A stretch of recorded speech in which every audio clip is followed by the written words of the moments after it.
नमस्कार, स्वागत है आप सभी का। मैं हूं आपके साथ श्रावणी पटनायक। बुलेटिन की शुरुआत करेंगे। हमीरपुर जिले पहुंची राज्य मंत्री प्रतिभा शुक्ला का पार्टी कार्यकर्ताओं ने सर्किट हाउस में जोरदार स्वागत किया है।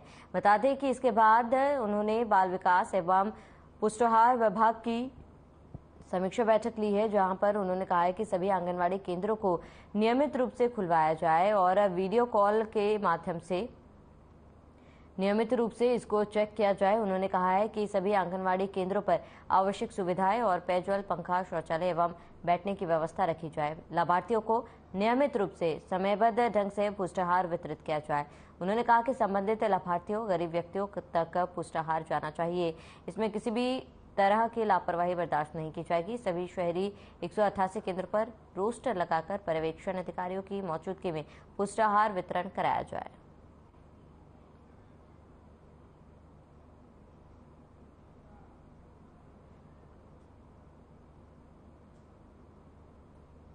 तो कार्यक्रम जो हमीरपुर में आना हुआ महिला कल्याण बाल विकास को लेकर था कि हमारी किस तरह से शाखाएं परियोजनाएं चल रही हैं और आंगनबाड़ी केंद्र सही चल रहे हैं, कहीं कोई समस्या है, इसके लिए हमारी समीक्षा बैठक थी। और हम लोगों को 1 स्टार सेंटर भी जाके देखना है साथ में। और तो आप यहाँ है नहीं कुछ, तो बस उसको चेक कर लेना है और इन लोगों से यहाँ कोई समस्या निकल कर आएगी उसको सॉल्व करना है। और हम अपने जिला अध्यक्ष जी से भी बात करी, संगठन की भी बात होनी थी, भाई कैसे चल रहा अपना जिला। तो ये सारी बातों को लेकर हम इसमें समय कम था, इसलिए आज के लिए नहीं कार्यक्रम था।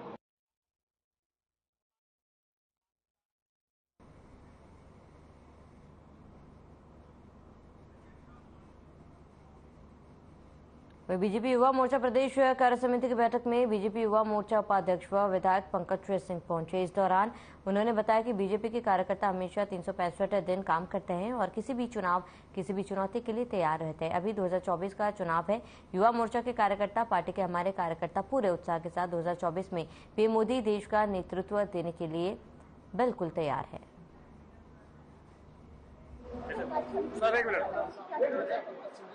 बहुत अच्छे तरीके से कार्य समिति चली है। वरिष्ठ नेताओं को मार्गदर्शन भी मिला है। आगे अभी संगठन महामंत्री जी, जी, ये सब मार्गदर्शन हमारे युवा मोर्चा के भाइयों बहनों को मिलेगा। मैं बहुत 9 साल बहुत ही सफल, बहुत ही ऐतिहासिक रहा है। भारत के नवनिर्माण का काल रहा है। हमारे सेवा, सुशासन और गरीब कल्याण का संकल्प लेकर ये 9 साल जो सरकार ने काम किया है, उसी आधार पर आगे भी काम करते हैं। कांग्रेस ने 9 साल पर 9 सवाल बनाए, तो ये 9 साल बेमिसाल रहे हैं। 9 साल बेमिसाल रहे हैं। बेरोजगारी का दर लगातार कम होता चला गया है। यह कांग्रेस को कोई भी बात बोलने से पहले आंकड़े जांचने चाहिए, क्योंकि कांग्रेस कभी कर नहीं पाती। फिर चर्चा आप शुरू करने जा रहे हैं, हमेशा कार्यकर्ताओं के साथ एक संवाद का कार्यक्रम बना रहता है और अलग अलग समय में अलग अलग गतिविधियां पार्टी की चलती रहती हैं। इस समय हम लोगों ने वरिष्ठ और पुराने जो कार्यकर्ता हैं उनके साथ फिर से एक बार बैठकर आगे की रणनीति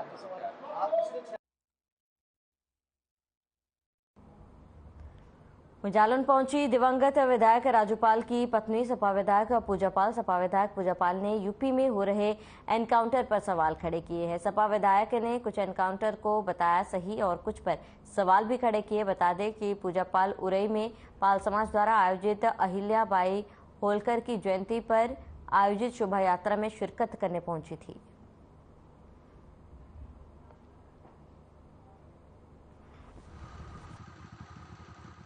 आज हम यहाँ पे इसलिए आए हैं क्योंकि हमारे पाल समाज के लोगों ने आज माता अहिल्याबाई होलकर जी के जयंती पर आज भव्य शोभा यात्रा निकाले हैं और उन्हीं के जयंती के उपलक्ष्य में आज यहाँ पर पाल समाज की मीटिंग है और उनके विचार, उनके कार्यों को, उनके संघर्ष को, उनकी बहुत सी चीज़ें हैं जो आज बातें होंगी।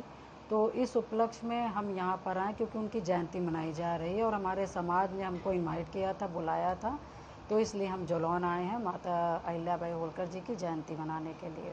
जी बिल्कुल, क्योंकि राष्ट्रीय अध्यक्ष अखिलेश यादव जी ने अभी से ही तैयारी करने के लिए कह दिया है और हर विधानसभा वाइज, और सभी विधायकों को अपने अपने विधानसभा क्षेत्र में रहना है, वहीं काम करना है, अपने लोगों के बीच में बने रहना है और जो भी काम है उसको लगातार निरंतर करना है। वहीं बस्ती जिले के नगर थाना क्षेत्र के कठार मुडीला गांव में कलयुगी बेटे ने अपनी मां कौशल्या को बांस से पीट कर मौत के घाट उतार दिया। आपको बता दें कि आरोपी बैजनाथ आए दिन अपनी पत्नी से झगड़ा मारपीट करता था। सुबह पति पत्नी के बीच झगड़ा होने लगा। बेटे और बहू के बीच झगड़ा होता देख मां कौशल्या बीच बचाव करने लगी और अपने बेटे को डांटने लगी। बस यही बात बेटे को बुरी लग गई। पास में रखे बांस से अपनी बुजुर्ग मां पर ताबड़तोड़ हमला कर दिया। हमले में मां गंभीर रूप से घायल हो गई है। गाँव वालों ने सीएचसी कप्तानगंज पर ले गए, जहां पर डॉक्टरों ने मृत घोषित कर दिया है। वहीं घटना की सूचना के बाद पहुंची पुलिस ने शव को कब्जे में लेकर पोस्टमार्टम के लिए भेज दिया है। आरोपी युवक को पुलिस ने हिरासत में ले लिया है।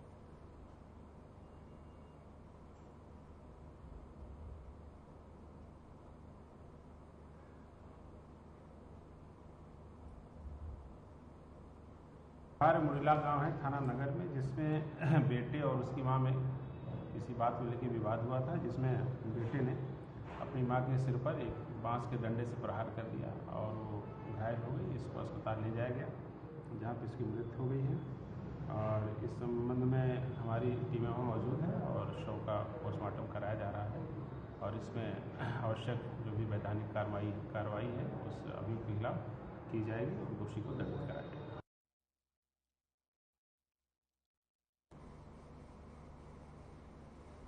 लखनऊ के अल्लूनगर दिगुरिया में अपर अभियंता अंकुश मिश्रा अपनी टीम के साथ सुबह चेकिंग करने पहुंचे थे। काफी समय से यहां बिजली चोरी की शिकायतें मिल रही थी। बिजली टीम को देखते ही लोगों ने उनका विरोध शुरू कर दिया था और इसी बीच एक उपभोक्ता के घर बदायूं जनपद का मीटर लगाया गया, जिससे बिजली की चोरी की जा रही थी। मीटर उखाड़ने के दौरान दबंग उपभोक्ता ने अपने साथियों के साथ मारपीट शुरू कर दी और इसी बीच किसी ने जेई अंकुश मिश्रा के सिर पर धारदार हथियार से वार कर दिया, जिससे जेई बेहोश होकर गिर गए। जेई को तत्काल ब्राइट हॉस्पिटल में भर्ती कराया गया, जहां प्राथमिक उपचार के बाद उन्हें मेडिकल के लिए बलरामपुर अस्पताल भेज दिया गया है। जेई के सिर में काफी बड़ा घाव हो गया। वहीं ब्राइट हॉस्पिटल के प्रभारी डॉक्टर तारिक खान ने बताया है कि चोट काफी गहरी है। पुलिस ने मामले में 5 नामजद लोगों पर एफआईआर दर्ज कर ली है। साथ ही अब आगे की कार्रवाई की जा रही है।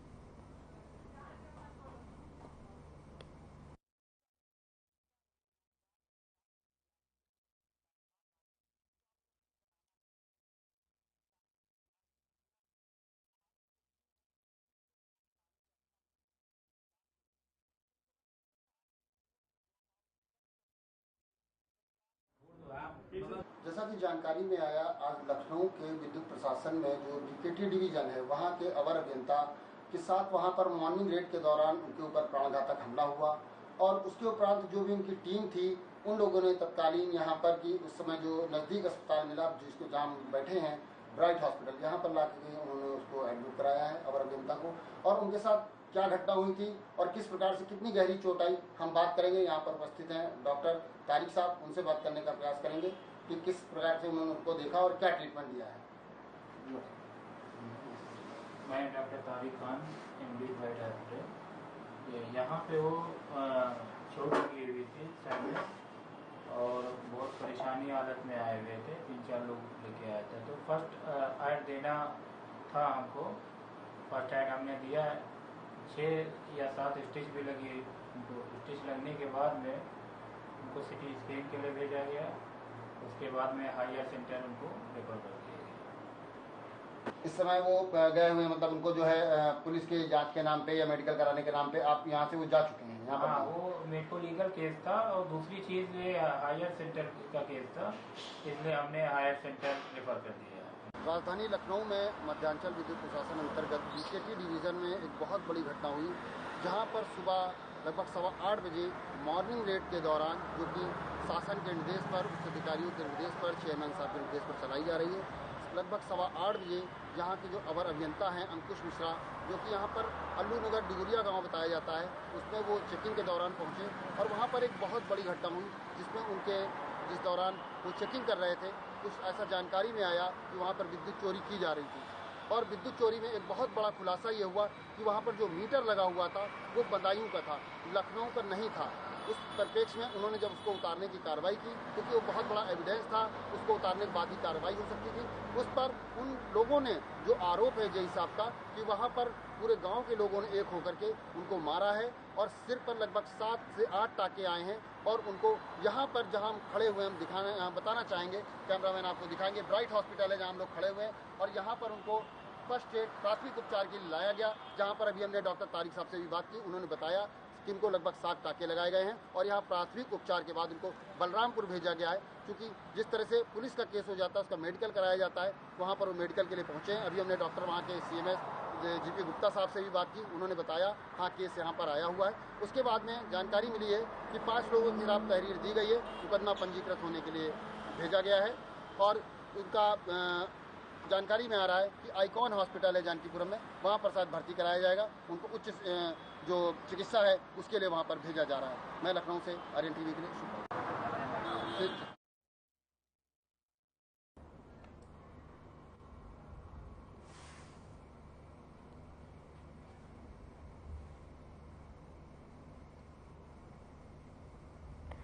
तो वहीं प्रदेश में रामराज का डंका पीटने वाली योगी सरकार को दबंग बस्ती में खुलेआम चुनौती दे रहे हैं और कानून इन दबंगों पर सख्त होने के बजाय उनकी मददगार बनी हुई है। लालगंज थाना क्षेत्र के बिरियात गांव के रहने वाले बुजुर्ग रामगोपाल न्याय के लिए दर दर भटक रहे हैं। उनकी भतीजी की शादी है और दबंग शादी में बाधा डाल रहे हैं, जिस वजह से शादी की खुशियां फीकी पड़ गई। दरअसल बिरितिया गांव के रहने वाले बुजुर्ग रामगोपाल और कृपाशंकर के बीच जमीन को लेकर काफी पुराना विवाद चल रहा है। कृपाशंकर ने विवादित स्थल पर निर्माण करवा लिया, जिसे रोकने के लिए रामगोपाल राजस्व अधिकारियों से लेकर पुलिस अफसरों से गुहार लगाते हुए मामला कोर्ट में होने के बावजूद निर्माण करवाना उचित नहीं है। फिर भी पुलिस ने उनकी एक न सुनी और दीवार का निर्माण हो जाने दिया, जिसके बाद दोनों पक्षों में जमकर मारपीट हुई। बहरहाल इस पूरे मामले को लेकर जब SP गोपाल कृष्ण चौधरी से बात की गई तो उन्होंने तत्काल SO को कार्रवाई करने का निर्देश दिया। वहीं SO लालगंज ने पूरे प्रकरण पर कहा है कि पक्ष की तरफ से FIR दर्ज कर दी गई है और जांच जारी है।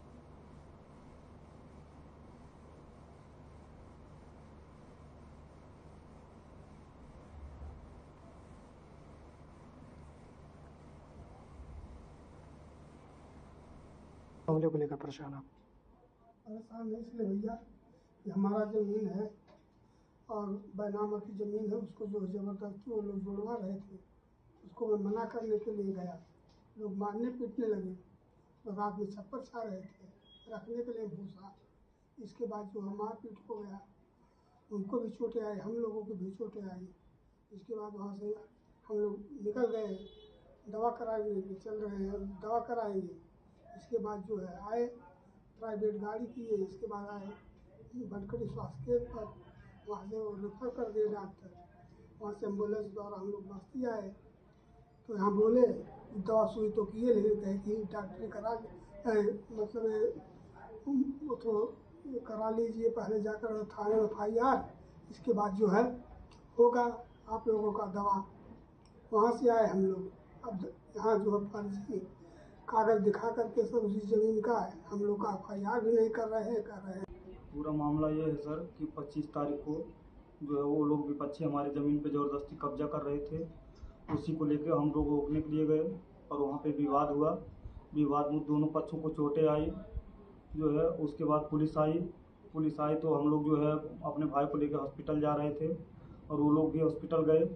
वहाँ से बनकटी स्वास्थ्य केंद्र पे गए प्राइवेट गाड़ी से, वहाँ पे डॉक्टर ने उसे रेफ़र कर दिया बस्ती के लिए। वहाँ से एम्बुलेंस लिए, एम्बुलेंस के माध्यम से उसको लेके गए बस्ती जो है, बस्ती जिला अस्पताल पे उन्होंने उसका दवा किया और उन्होंने बोला कि जाके पहले मुकदमा दर्ज कराओ, डॉक्टर ने कहा, और मुकदमा दर्ज करवाने के बाद आओ फिर ट्रीटमेंट चालू किया जाएगा। हाँ नहीं भैया, जब हमारे लोग केहू आयल हो हमारे कोर्ट वाले लोग की गाड़ी तब तो जानी थी। अब हम रहे घरे, उन्होंने लोग आवत हैं और इन्हू लोग डंडा पहना ईंटा चलावत है ना आया है, निकरा गरिया है। अब कहाँ जाई, हम तो BP के मरीज है। कल ही सवाल रहने जब थाने पर से हम ना दूर थे लड़कन के। हाँ हाँ हाँ हाँ हाँ सही बात है भैया। तो अब आप चाहे जौन कल जाए, हम तो अन्य आई ना हम दुई दाई गिर पाली हो न लोग के समान में। हाँ हमरे बीपी हाई हो जाले।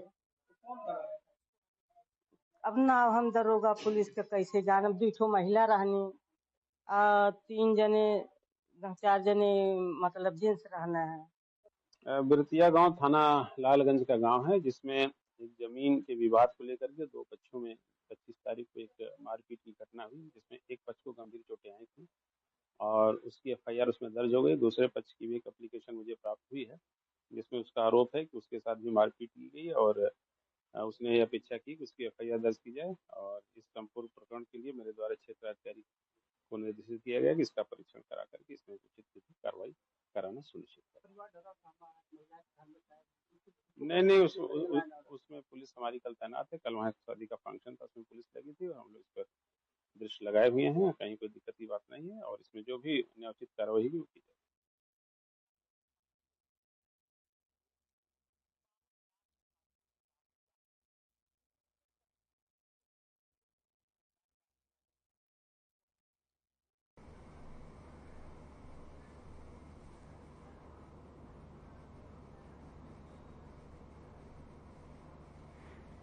तो बस्ती में नटवरलाल के गैंग ने सैकड़ों छात्रों के भविष्य के साथ खिलवाड़ किया, जिसके बारे में आपने कभी सोचा भी नहीं होगा।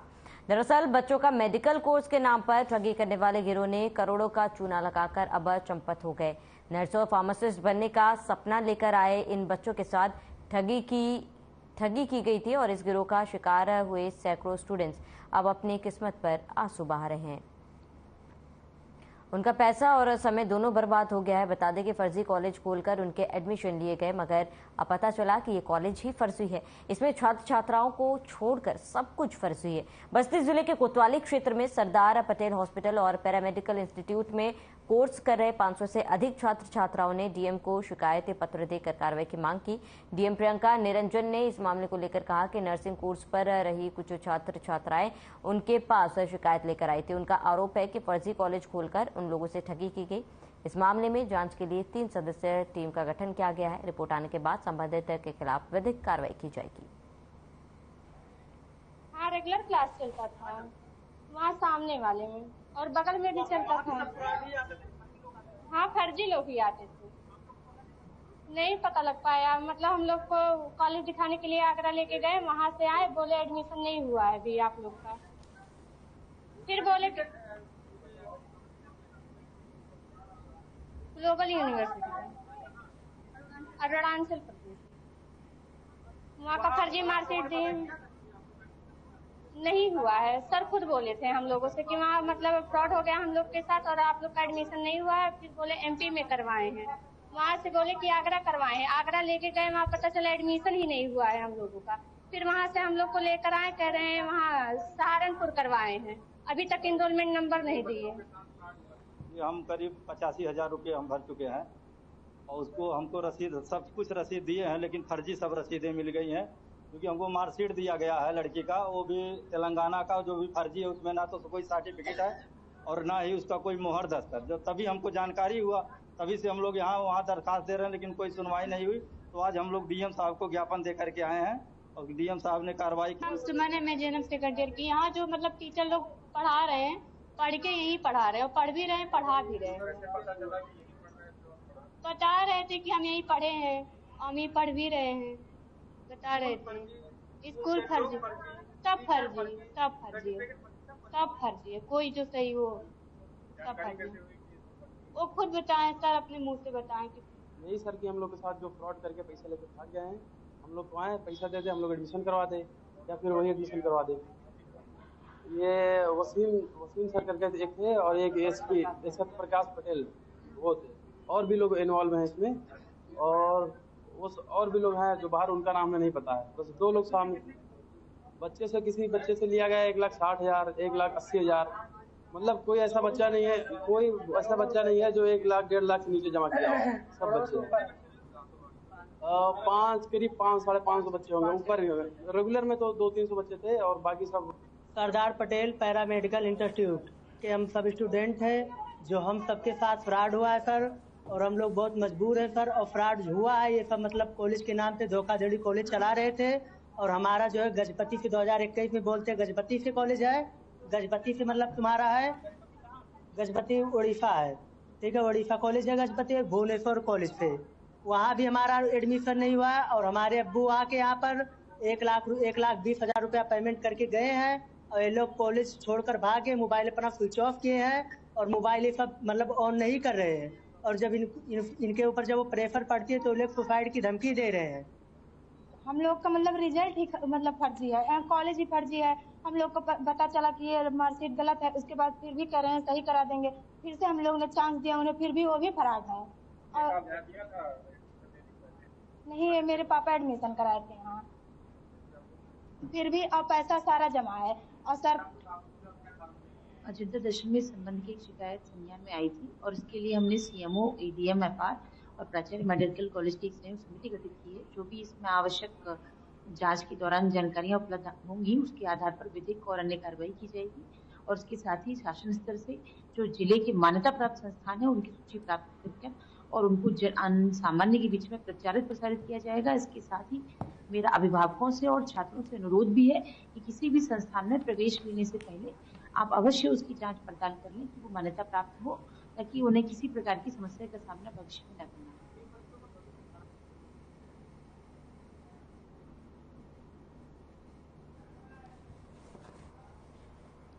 पड़े। आज झांसी ललितपुर सांसद अनुराग शर्मा ने कलेक्ट्रेट सभागार में जनपदीय अधिकारियों के साथ विभिन्न निर्माणाधीन परियोजनाओं की प्रगति की समीक्षा की है। सांसद ने पेयजल परियोजनाओं की समीक्षा करते हुए निर्देश दिए कि अटल भूजल योजना के अंतर्गत प्रस्तावित परियोजनाओं को तेजी से पूर्ण कराना सुनिश्चित करें। उन्होंने अमृत पेयजल परियोजना फेज 2 के अंतर्गत निर्माणाधीन कार्यों को निर्धारित समय सीमा के भीतर पूर्ण करने के निर्देश दिए। साथ ही कहा कि क्षेत्रवासी के विकास हेतु जो भी योजनाएं संचालित की जा रही है अधिकारी उनमें रुचि लेकर निर्धारित समय सीमा में पूर्ण कराएं, ताकि जल्द से जल्द लोगों को उनका लाभ मिल सके।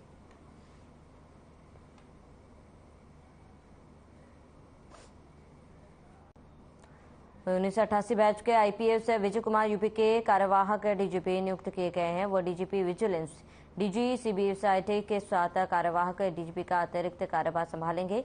इस संबंध में मुख्यमंत्री योगी आदित्यनाथ ने आदेश जारी कर दिए हैं। कार्यवाहक डीजीपी आरके विश्वकर्मा 30 मई को सेवानिवृत्त हो गए। उनके पहले डीएस चौहान को कार्यवाहक डीजीपी बनाया गया। साथ ही आपको बता दें, आईपीएस विजय कुमार जालौन के रहने वाले हैं। उनके डीजीपी बनाए जाने के बाद उनके पैतृक गाँव में खुशी की लहर है।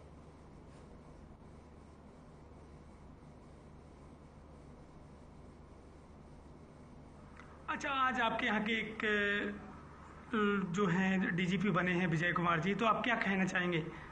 विजय कुमार जी शुरू से ही अच्छी शिक्षा ली उन्होंने और शुरू से ही लगनशील रहे और शिक्षा में तो उनका बड़ा में उत्कृष्ट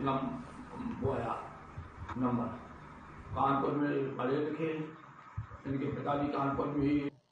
विजय कुमार जी ग्राम के ही रहने वाले हैं। इनके पिताजी राम प्रसाद जी। तो कैसा लग रहा है आप लोगों को? हमको बहुत अच्छा लग रहा है।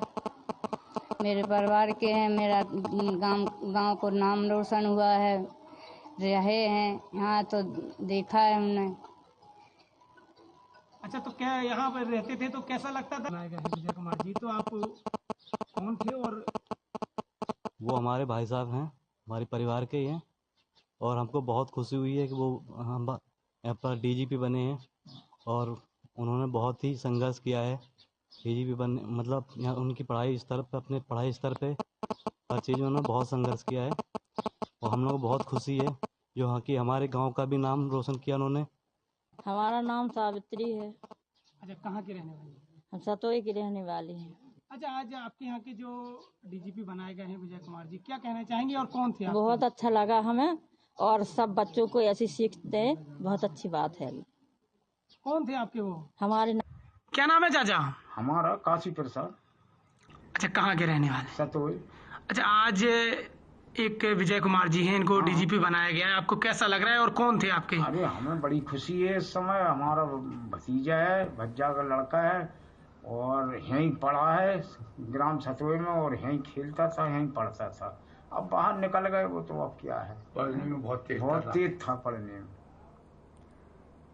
ललितपुर में वर्णी कॉलेज के पास डॉक्टर अंबेडकर छात्रावास में रहने वाले छात्रों को बाबू ने छात्रावास से निकालने को बोला, जिसके चलते छात्रों ने जिला अधिकारी को प्रार्थना पत्र दिया। आपको बता दें, डीएलएड प्रथम सेमेस्टर छात्रों का कहना है कि हमारे प्रथम सेमेस्टर की परीक्षा नहीं हुई और हम सभी के लगातार सेमेस्टर चलते रहते हैं। एक सेमेस्टर खत्म होने के अगले दिन से अगला सेमेस्टर शुरू हो जाता है, लेकिन छात्रावास के अधीक्षक हम लोगों को निकालने के लिए मजबूर कर रहे हैं। मामले में जिलाधिकारी ललितपुर को अवगत कराया गया है। छात्रों ने कहा है कि जातिगत भेदभाव रखने के कारण छात्रावास से बाहर निकाल किया जा रहा है। कोची छात्र अनुसूचित जाति से भी आते हैं, जिन्हें वह भेदभाव रखता है। छात्रों द्वारा छात्रावास अधिकारी और समाज कल्याण अधिकारी से भी बार बार अनुरोध किया गया, लेकिन उन्होंने कह दिया है कि आप जिलाधिकारी से परमिशन ले लो, लेकिन छात्रों की कहीं भी कोई सुनवाई नहीं हो रही है।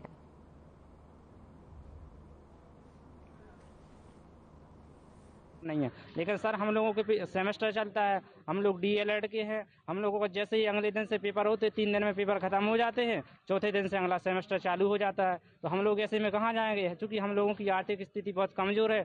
हम लोग इतना खर्चा वहन नहीं कर सकते। यदि ऐसा खर्चा कर सकते तो हम लोग रूम ही ले लेते, क्यों लेते छात्रावास में फ्री के।